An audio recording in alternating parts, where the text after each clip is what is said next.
Welcome to the Easy Computer Tech Fixit channel, and basically we talk about many different little things, but we often talk about the security updates available for different platforms.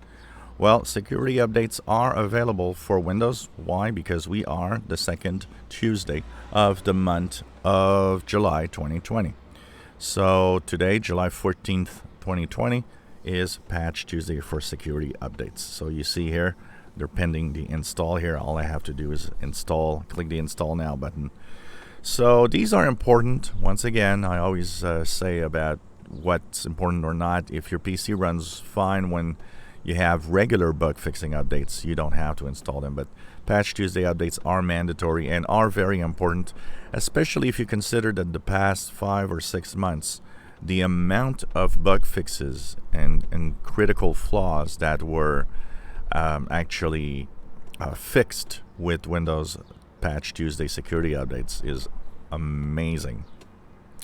So we'll of course have more details on the Windows and Computer channel. That's where I will actually talk about how many critical and important flaws are on these Patch Tuesday updates as soon as we have a little more details on what's in there. Remember, these don't or rarely contain now bug fixes. There could be, but most of the part the updates here are for the most part security, and hope that you actually install that. They are available for Windows 8.1 and for supported versions of Windows 10, and of course Enterprise that pay for extended support will get some of these fixes for Windows 7 also.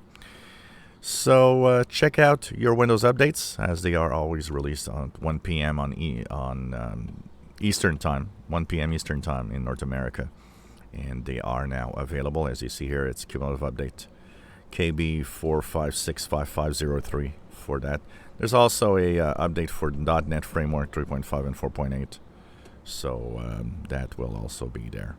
So check out your updates. It's important to apply these updates to stay safe on your computer. If you enjoy my videos, please subscribe, give us thumbs up. Thank you for watching.